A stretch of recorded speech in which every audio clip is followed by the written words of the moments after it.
Hola gente, en este video les voy a mostrar cómo probar LEDs y conocer su tensión óptima de funcionamiento, para así poder usarlos correctamente sin que se quemen y entregando su máxima luminosidad. Comencemos.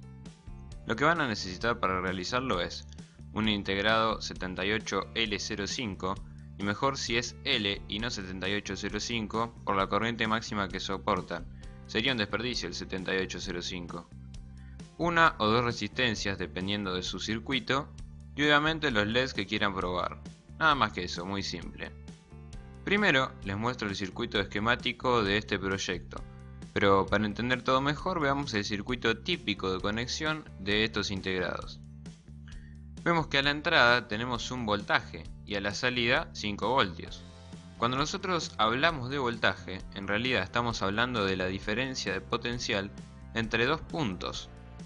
Este integrado funciona de manera tal que en el terminal de salida tendremos 5 voltios respecto al terminal del centro, que normalmente iría a masa. Es decir, que el integrado, siempre que sea posible, mantiene el terminal de salida con 5 voltios más que el terminal de referencia.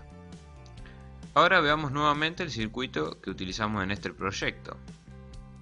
Observamos que el terminal de referencia no está conectado a masa, sino que está conectado a un extremo de la resistencia, estando el otro extremo al terminal de la salida del integrado. Con esto, simplemente lo que logramos es que sobre la resistencia caigan siempre 5 voltios, y si tenemos 5 voltios constantes en una resistencia que no varía, vamos a tener por ley de Ohm una corriente constante, y esto necesitamos para encontrar la tensión ideal de nuestro LED, una corriente constante. Se sabe que la gran parte de los LEDs que no son de potencia funcionan correctamente a 20 mA. Para que en nuestro circuito haya 20 mA circulando por la resistencia, necesitamos un valor de resistencia en ohms determinado, y lo calculamos por la ley de Ohm. Resistencia es igual a tensión sobre intensidad. Reemplazando, tenemos que la resistencia debe ser de 250 ohms. Ahora les voy a explicar por qué el LED ajusta su tensión cuando por él circula una corriente constante. Para entenderlo, observemos esta gráfica. Es la curva característica de los LEDs de diferentes colores. Vamos a observar el eje vertical que representa a la corriente y veamos cuándo 20 mA interceptan a la curva.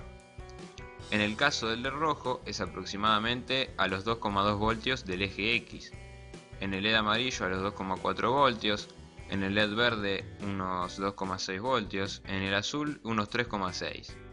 Esto significa que cuando por el LED circulen 20 mA, va a caer sobre él la tensión indicada en el gráfico.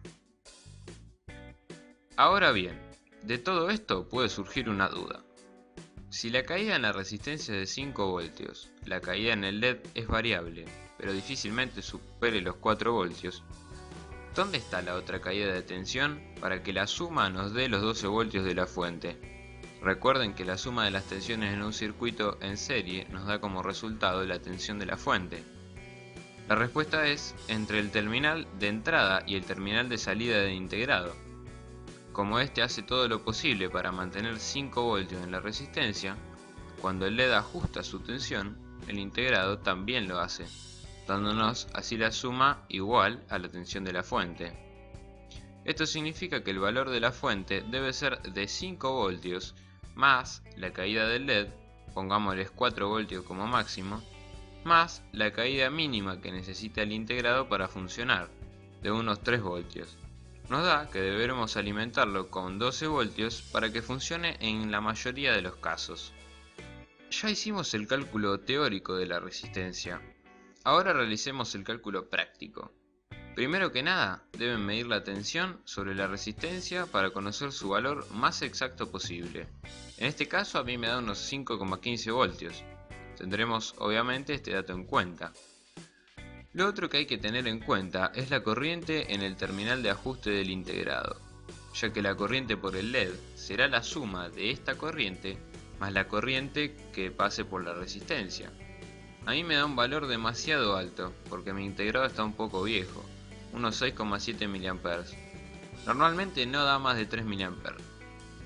Teniendo en cuenta estos datos, deberemos realizar el cálculo de la resistencia, que en mi caso sería los 5,15 voltios que hay sobre las mismas, sobre 20 mA, que es lo que queremos que circulen por el LED, menos la corriente que está circulando por la pata de ajuste, que en mi caso son 6,7 mA.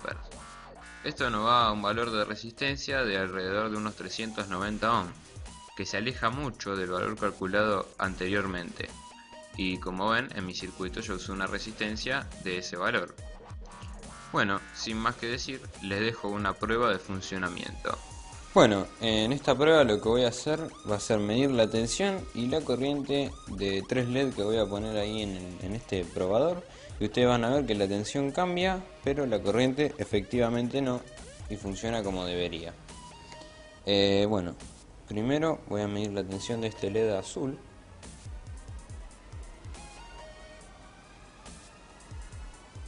Nos da 3,13 voltios, como ustedes pueden ver. Ahora lo que voy a hacer es medir la corriente. Y ahí, como pueden ver, la corriente es de casi 20 mA. Ahora voy a probar con otro LED. Este LED rojo está prendido, pero casi no se ve su luz, ahí se puede ver. El otro era de alta luminosidad, así que se veía mucho más. Bueno, como pueden ver, la tensión de este LED es de unos 2,4 voltios. Es claramente distinta e inferior a la del LED azul. Ahora vamos a medir su corriente. Y ahí está, la corriente que circula por el LED es igual a la otra, alrededor de 20 mA. Por último voy a probar un LED verde. Y como pueden ver es de casi 2,3 voltios, es parecida a la del LED rojo. Y para terminar y concluir que la corriente es siempre la misma, voy a medir la corriente de este LED. Y ahí está, efectivamente la tensión, la corriente sigue siendo de alrededor de 20 mA, aunque la tensión de los 3 LED haya sido distinta. Así que como pueden ver funciona perfectamente para la utilidad que tiene, que es conocer la tensión de funcionamiento a 20 mA de cualquier LED que funcione a 20 mA, ¿no es cierto? Y bueno, este fue el video de hoy. Si les gustó, les pido que le dejen un me gusta y también los invito a que se pasen por nuestro canal, que tenemos más videos de este tipo, de todo sobre electrónica así básica y más que nada práctica. Así que bueno, también en la descripción les dejo nuestras redes sociales para que ahí se puedan enterar por otro medio cada vez que subimos un video nuevo. Y sin más que decir, me despido, soy Guido de Electrotodos y hasta la próxima. Chau chau.